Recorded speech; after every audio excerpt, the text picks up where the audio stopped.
Hey, all you happy lost souls. If you're new to the channel, please select the subscribe button and give it a thumbs up if you like it. And if I wasted your time, I apologize in advance.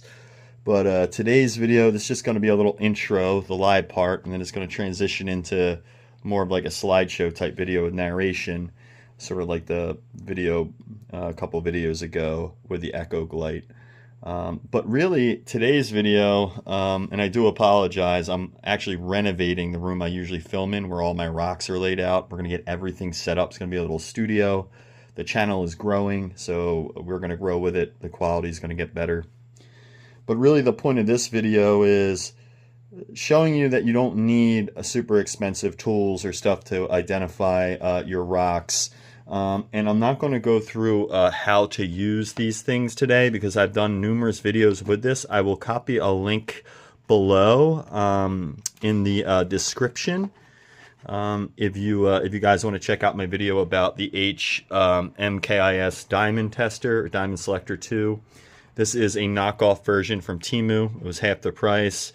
This is another type of diamond selector. This is called the diamond selector 3. They all work with a little heat probe on the end. They're really designed on cut stones, jewelry, faceted stones that are way smaller carat. But you can use them to identify the hardness, or at least get you very close to knowing how hard your material is. And how you do this is you get multiple testers to make sure you're getting accurate results across all of them, so you can rule out having a faulty tester at that point. And then from there you start with some baseline materials, like you know what glass is, so you test it with glass. You hone in the detector until it reads glass at the right rate, like at 6, 5.5, 6 on the Mohs scale. Once you lock in a known material, you can then progress from there. If you have like a diamond ring, test it on your ring, see if it reads that right. And then go from there. But you want to get a baseline reading, especially when you're dealing with the uncut stones using one of these cheap, under $20 diamond selectors. Another way to help identify, other than the hardness of the stone, especially with certain colored stones, and I deal with a lot of corundum, a lot of sapphire, and ruby. I have a lot of schist in the area, and this is aluminum oxide, and the schist contains, here's some of the schist. The schist contains a ton of aluminum oxide. This is biotin and muscovite schist, and biotite schist. This is all forms of Wissahickon schist. This is schist with a garnet complex running through it. You can see the little garnet sparkle in there, the little dark blackish red garnets in it. But this material contains tons of aluminum. The aluminum gets washed out over time, over different geological and erosion type processes, and it forms a super rich aluminum mud, essentially. And the mud finds these little pockets as it erodes and gathers where it's exposed to oxygen and also heat it at a high gradient for a long period of time. And the video will get more into this and where to find and how to find. Mainly you're looking for metamorphic upticks or metamorphic rock. In my area, in all the valleys, Valley Green, through Willow Grove, through Abington, through Huntington Valley, a lot of these areas are cutting through metamorphic upticks, which also are being upticked out of ancient seabeds, where you have a lot of material that was formed from thermal and kimberlite vent activity on the bottom of ancient seafloors. So we really have this perfect storm in southeastern Pennsylvania for all types of colored gemstones to form in these metamorphic upticks. And the next few series of videos will be concentrating on a few specific specimens. I'll be showing you the photos of them, real good photos, and all the microscopy photos that we've taken using our little Wi-Fi microscope. And I did a video on this. It's the last video. I'm going to post links to this video and the video about how to use the hardness detector.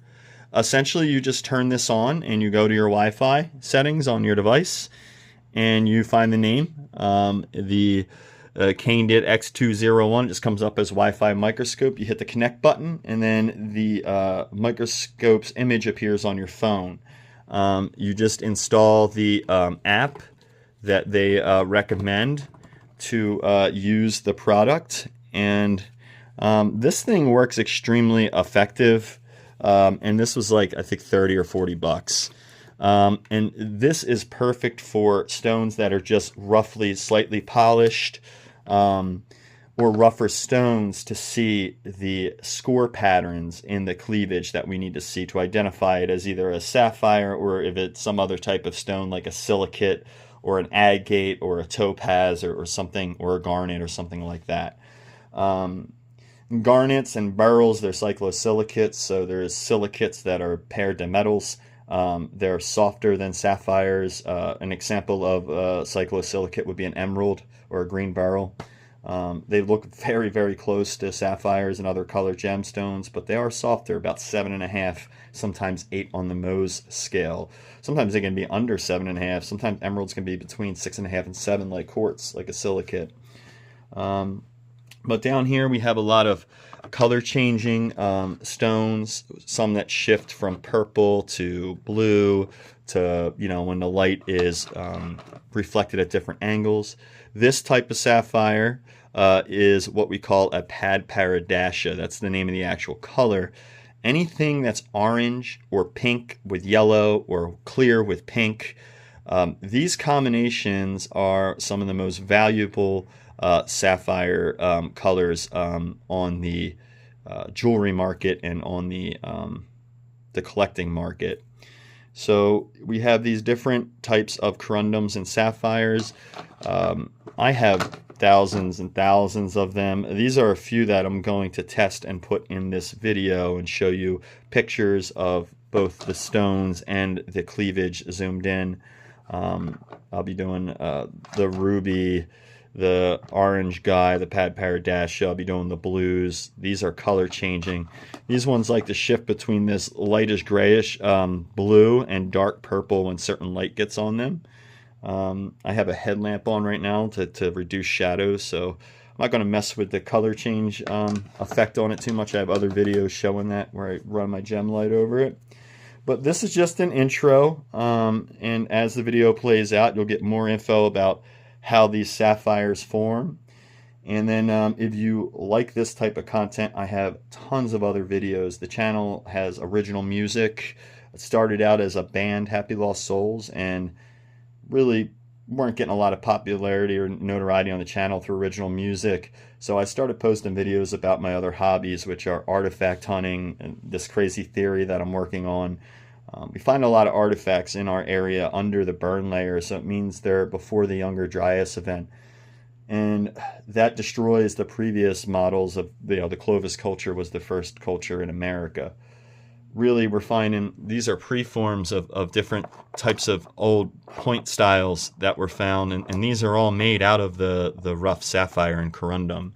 So some group of people approximately 17 to 20,000 years ago were here, and they were utilizing the hard stone and the great stone in the area to make all kinds of tools. And you'll see a lot of little saws, files, larger saws, pressure flaking tools, pokers, drills, hey kitty kitty, all that kind of stuff would be made out of this super hard material. And if you've seen any of my other videos, I've gone through literally hundreds and hundreds of artifacts. Also, they make effigy pieces. I have a carved woolly mammoth head out of a greenish sapphire on schist. You also get like the corundum ore itself, where you could see traces of this is a rough blue sapphire here, and you'll see traces of it, and you'll see some schist running through it still. When you have a complex of different materials, you're really looking at the ore of the, and that's called corundum. So the ore of sapphire and ruby is known as corundum. This is a super large, I guess you would call this, some kind of bluish green type sapphire. This was actually sheened when I first found it. Before I started polishing this down, it was completely white with blue streaks. It looked very much like this in its color, and it's clarity. That's the biotin, the biotite layer of schist that gives it the sheening property. When you smooth it down, all that goes away and the stone starts becoming transparent again. So we get a lot of sheening and actual gold sheen and blue sheen sapphire, which means there's biotite micas that have kind of formed on the surface of it throughout the process, giving it the sparkly appearance. The whole sheen sapphire thing is kind of mind-blowing because they weren't really found or discovered by science, I think, till around 2012. They were found in Zwadia, or a place in Africa, country in Africa. And I actually found my pieces, the first time I encountered it, were back in 2010, a couple years before they even announced its discovery. So I held on to it. I didn't know what I had. I couldn't identify it. But like I said, the purpose of this video is to show you some images filmed by this little Wi-Fi microscope. If you want a quick little video about how that kind of works, I have like a real rough quick video. It's the video right before this one. I'll put a link to it as well. I'll put a link to learning how, or to showing you how to use these two tools, the videos, up in the comments below, actually in the description below of this video. So yeah, without further without further ado, it'll be going into the slideshow portion of this, where you're going to start viewing some of the pictures of some of these stones that I did some microscopy with, and looked at the cleavage and made a further check mark on the identification. So if the hardness is working out right, if the crystal cleavage looks right, the other tool you can use to identify cleavage, especially in smaller gem or faceted, already cut gemstones like that are already in jewelry or about to be placed in a setting, how you can identify this type of stone is with both the hardness reader, and they use something called a refractoscope in a lot of jewelry stores. It almost looks like a periscope on a submarine. It'll be like a long tube or a box, and there's a lens to look through, and there's a mirror, and there's another lens, I guess, that the stone is placed on, and a laser or a light is. Some of them you have to use the outside light, but a light is cast through, and the mirror reflects the refraction of the light, and you can see the pattern of the actual cleavage, but in light. So as the light passes through, parts of the light are getting blocked by the inclusions in the cleavage, and it leaves kind of like when you're doing shadow puppets on a wall, you'll kind of see that image of the score marks in light reflecting back to you. This is a tool that jewelers will use to help identify the color too, because to put a grade or color on stones, especially that color change, that's a whole nother story. But anyway, the video gets into that kind of stuff. I just wanted to get some more content up. I know it's been a little bit and the videos aren't coming out super fast because I'm setting up my entire collection. Thousands and thousands of pieces. Has never been viewed all at one time because of the room that it takes up. Now that we have a whole free room and we just got done, started renovating. It's almost done. It'll be done in about a week or so. And I'll try to keep bringing you quick little videos and content while that operation is underway. Anyways, guys, please like the video, subscribe, and enjoy the rest of it. Love you all. Peace. Hey, all you happy lost souls. How are y'all doing out there? I want to thank you all. The channel's doing good. It could be doing better. I apologize. There's been a ton of content up quickly. I'm actually renovating my whole rock room where I do most of my videos and have all my stuff set up. Getting rid of some things, putting more shelving in, setting up like a little studio as the channel grows so I can make better content. But I don't want to take a huge amount of time off, so I'm still going to be posting some videos while I work on this project.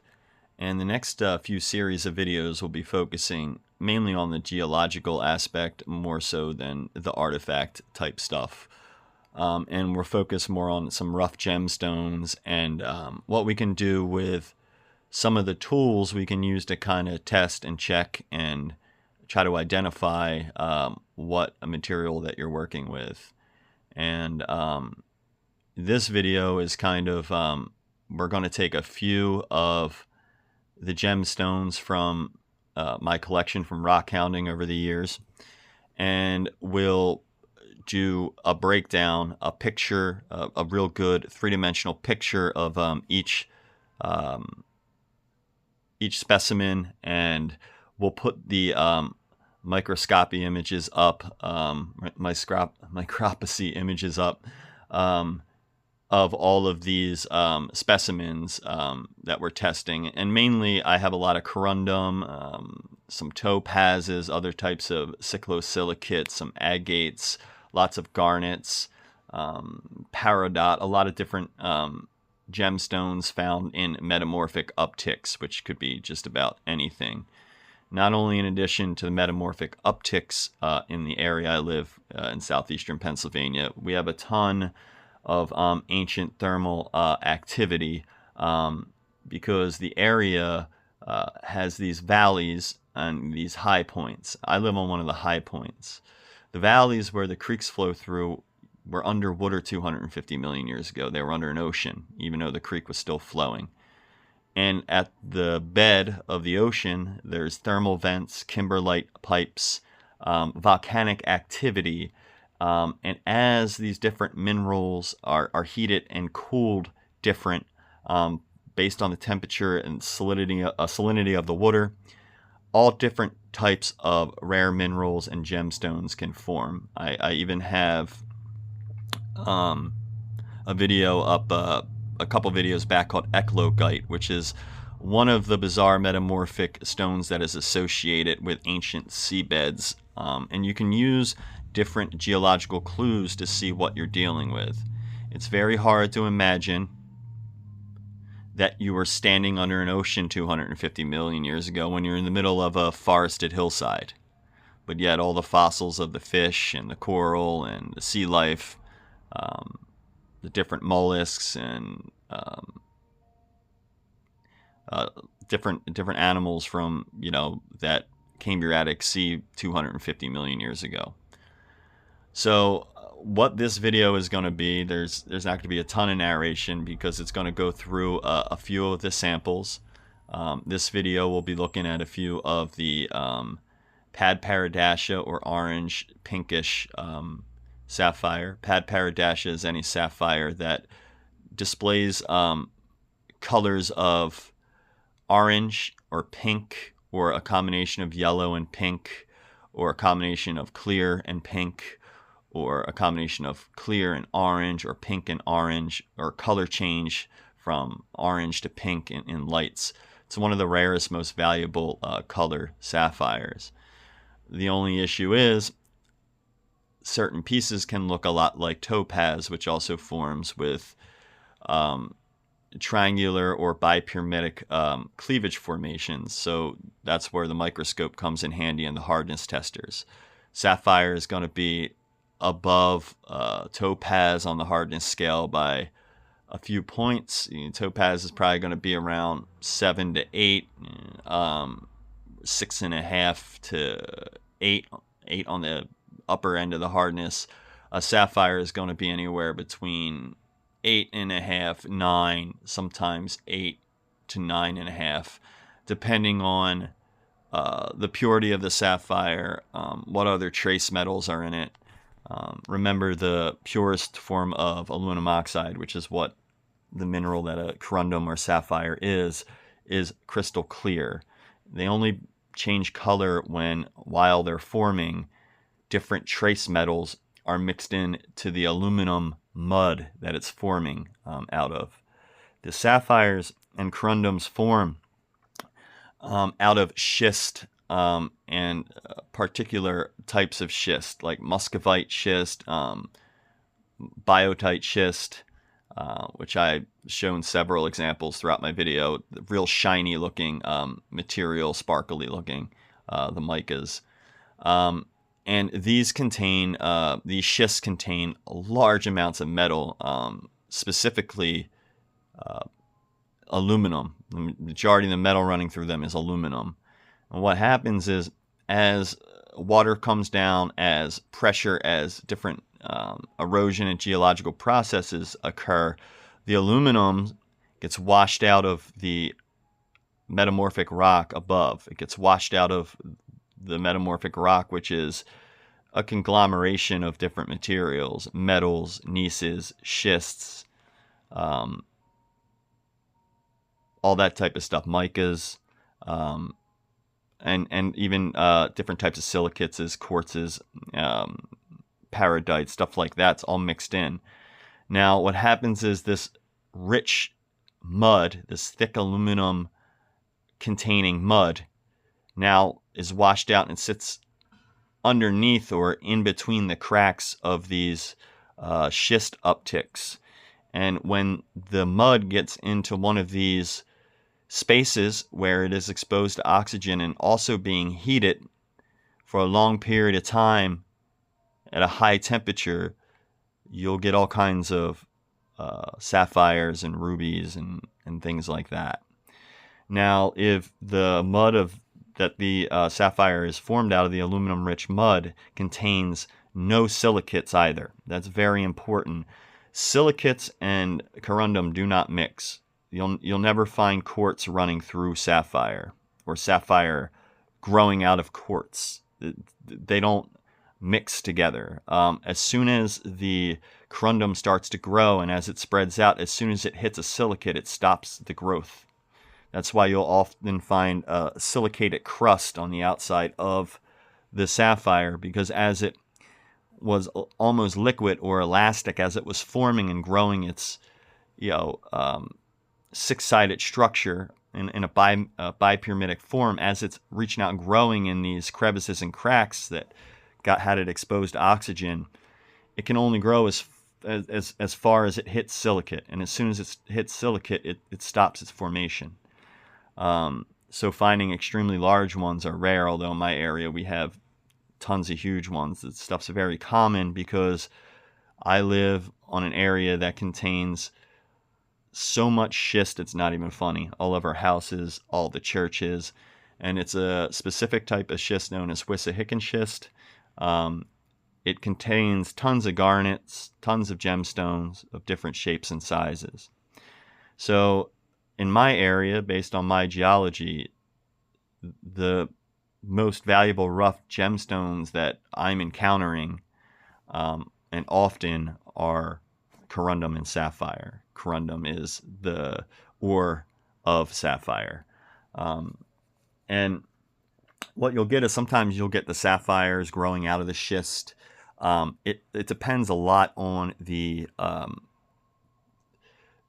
gradient of the cooling and heating of that metamorphic process over millions of years. So was it a fast heating up? Was it slow? What was the gradient of it? And if you have extreme gradients over long periods of time, you get way more gemstone activity, because metamorphic rock means a rock that isn't in the original state that it started in. It has been changed.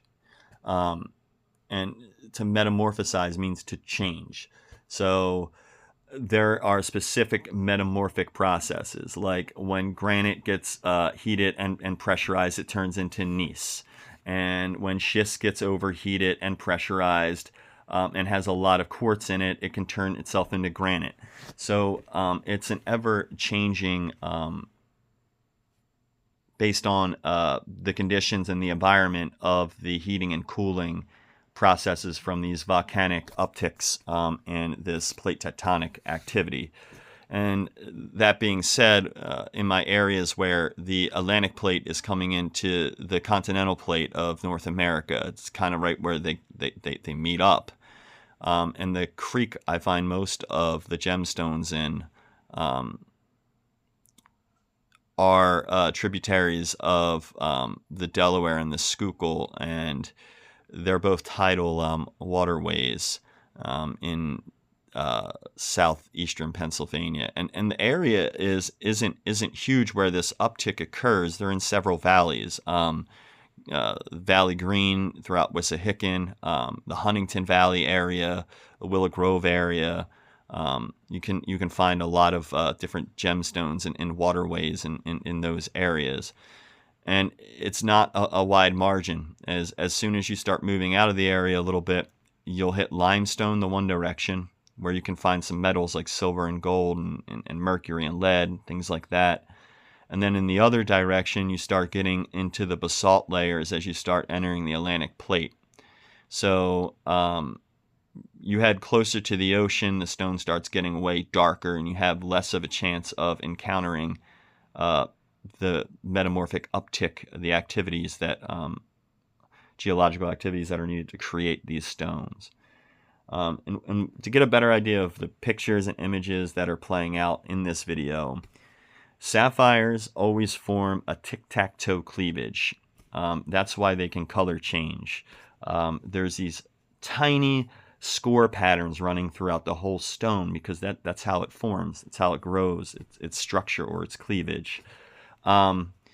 This can be seen when the stones are rough or they're just slightly polished, and you get a digital microscope on it or Wi-Fi microscope on it, and they're not expensive. You can get one between $25 and $50. The one like I'm using for this video. And you can take pictures while you're viewing the stuff through the microscope. You can either do it from your phone, because the microscope connects to your phone, and that's where you view the images, or you could connect it to a tablet or whatever you want it to, a computer. All you need is Wi-Fi. So the images that you're viewing with a microscope appear on your phone, and there's a button within the app to take pictures of anything you want, or you can hit the button on the microscope to snap a picture of a specific image that you have blown up. And you can adjust the lighting and contrast so you can really see the cleavage, and this really helps us identify what stone it is. You take the evidence you find with the microscope, what cleavage you can see, then you match that with how hard the rock is with your hardness detectors, and then it starts to fall into a category for identification. Now, a full disclaimer, I am an amateur archaeologist and geologist. I am college trained in it, but it wasn't my major. I am schooled in it a bit. I do not have the most expensive tools. I'm showing you how to do rock identifications for a very, very cheap price. There's only a couple things you need to know: the color, the cleavage, like how does the crystal grow? Is it six-sided? Does it form a weird, cleavage or pattern in its growth? And its hardness. Hardness is really what dictates a material.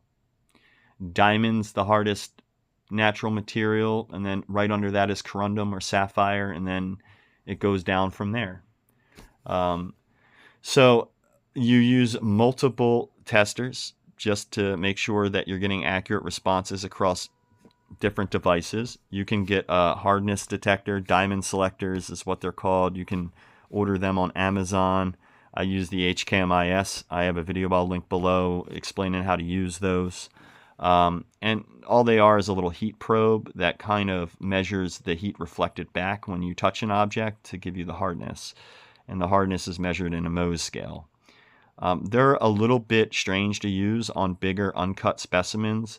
These little gem and diamond testers are really meant to be used on cut and smaller polished jewelry level stones. And what you can do to test one of these readers is test it on glass, see if it comes up right, because you know what hardness glass is supposed to be, around 6.5. Test it on a diamond, see if it reads that right. And you can kind of hone in where it should read. And what hardness you're actually getting on the detector. So with these two methods, you can really identify a lot of rocks without having to spend more than $60 or $70 on all the tools combined. There's also there's refractoscopes. Refractoscopes are sort of what your jewelers will use. It's like a long tube or box, and it's for smaller stones that are cut and polished already, because they're very hard to see cleavage because they're so clear. Very hard to see in a microscope. It'd just be transparent at that point, especially if they were heat treated. The tighter those formations, those crisscross patterns are together, the clearer and higher grade the stone is going to be. When they're rough, you can really pick up the tic-tac-toe patterns in these images on the surface, which tells us they're a corundum or a sapphire. And this is the same reason they have color-changing properties. This whole lattice, this tic-tac-toe or cubical style score pattern that runs throughout the rock, it refracts light and it refracts the spectrums of light back differently. So at one angle, it might reflect the yellow and reds back in the spectrum of light. At another angle, it might shift to a purplish color because it's reflecting that spectrum of the light back. It's not that the rock is actually changing colors. It's that the reflection of the light back from it that you're seeing is. So the stone will let blue, yellow, green pass through, but it won't let red light pass through, so the color you see reflected back to you is red.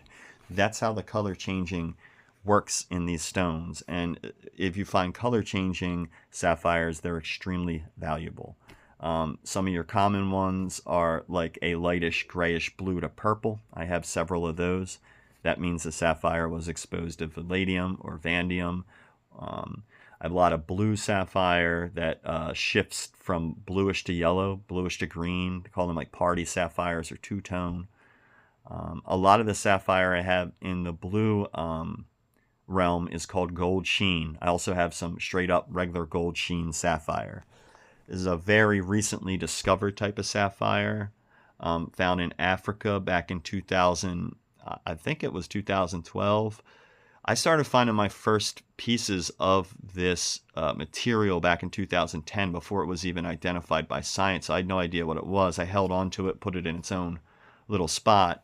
And then I found out we were dealing with a type of sheen sapphire. And what a sheen sapphire is, usually it looks copper colored and shifts to green and blue in light.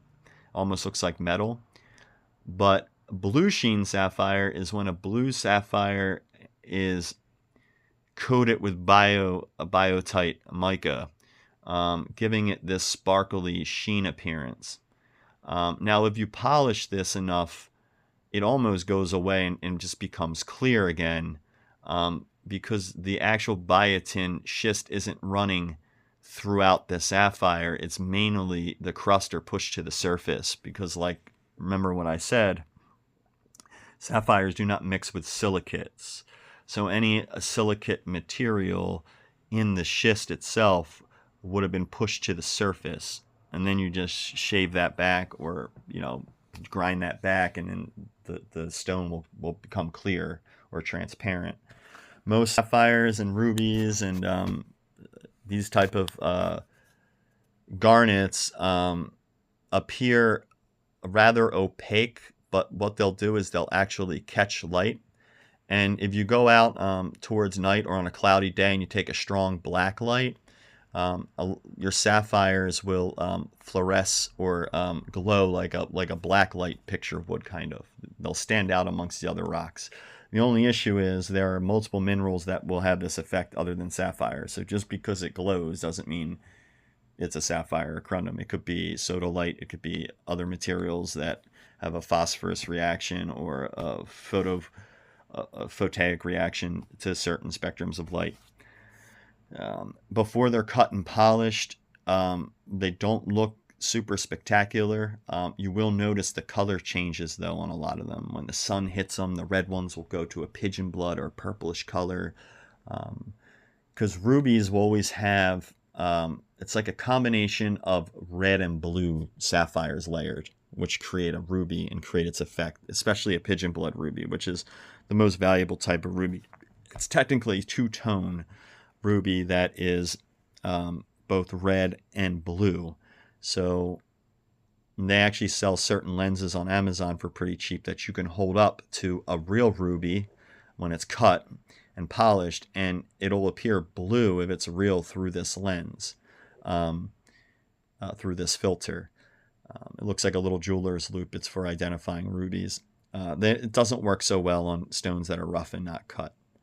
I mean, red rubies that are extremely valuable can look like nothing more than sandstone, dirty, dark crimson sandstone until they're polished up. And oftentimes they're heat treated to improve clarity and color.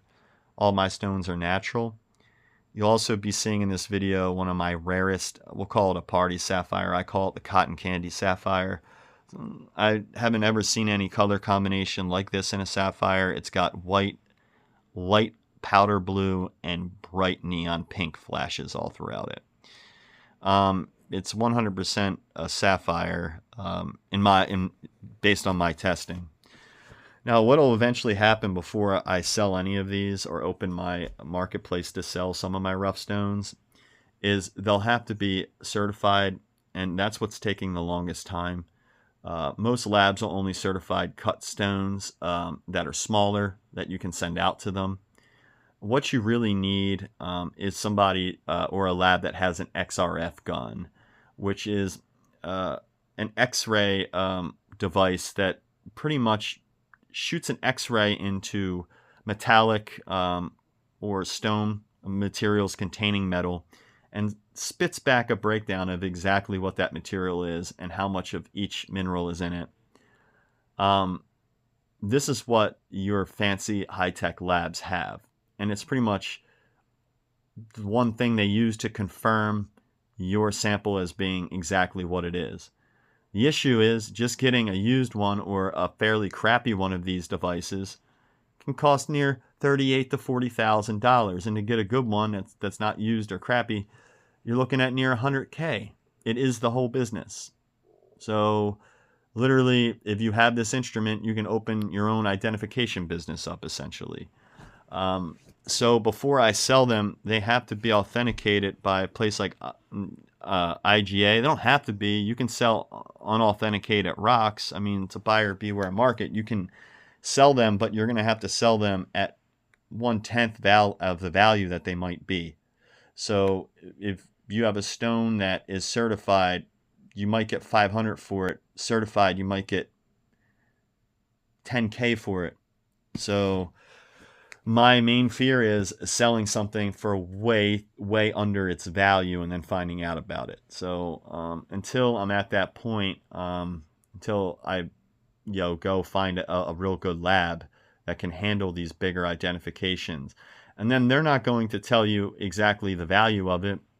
The lab will tell you what it is. Then you need to have a vetter like a International Gem Association, place like that, vet it and put a value on it, because especially with colored gemstones, the person cutting the stone or faceting it knows its value more so than the person identifying it a lot of times, because they're the ones that know what kind of beautiful cut of jewelry they can actually make out of the stone, how much of it they have to waste, what inclusions are running in it, various things like that. It gets a lot more complicated than just selling your rocks, especially if you think you have some that are fairly valuable. It's better just to wait. The identifications, I'm like 98% sure on 90% of them. There are some that I'm fooled on a bit, that I'll have to have further looking into, especially since acquiring the microscope. It's really helped validate a lot of what I already thought I had. But anyways, I hope you enjoy the video.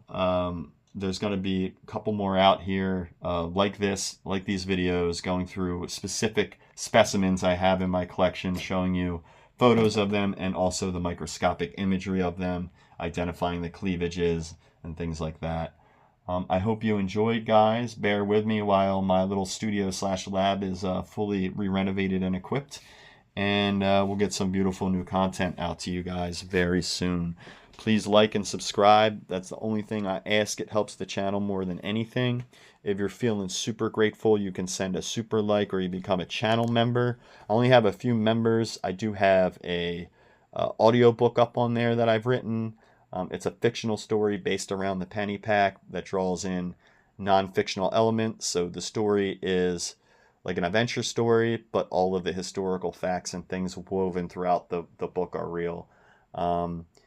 It's called the Wishing Pool. If you join for $1.99 a monthly membership, that's available to you. I also post videos on there that aren't on the unpaid subscription side, and I put content on there that YouTube doesn't like exactly sometimes. So I neglect that side of things a little bit. When more members, as members start to kind of join and the channel keeps growing, that will be an aspect of the channel that will get bigger in the future. But for now, guys, all you happy lost souls, please subscribe, please like, please comment. Check out my other videos showing you how to use the rock identification and the microscope. A lot of this material in the area, and if you've seen any of my other videos, the ancient peoples that were here, most likely the group that was using the sapphire to make stone weapons, tools, hammers, picks, jewelry, this group was probably working with this material based on the layers I found some of the artifacts in between 20,000 and 17,000 years ago. And they're probably a type of people known as the Solutreans. Anyways, it just goes to show you how much awesome stuff you can find just by learning about the geology of an area.